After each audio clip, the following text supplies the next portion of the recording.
តភាពពេលវាលស្រែពេលរសៀលចឹងយើងមើលទៅហាក់ដូចជាស្រស់ស្អាតប៉ុន្តែធាតុពិតគឺនៅតាមស្រែទាំងអស់គឺមិនមានទឹកទេ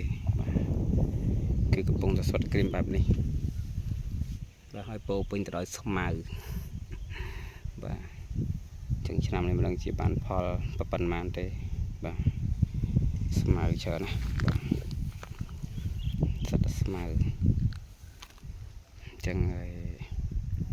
យើងមើលពីចម្ងាយហាក់ដូចជាស្រស់ស្អាត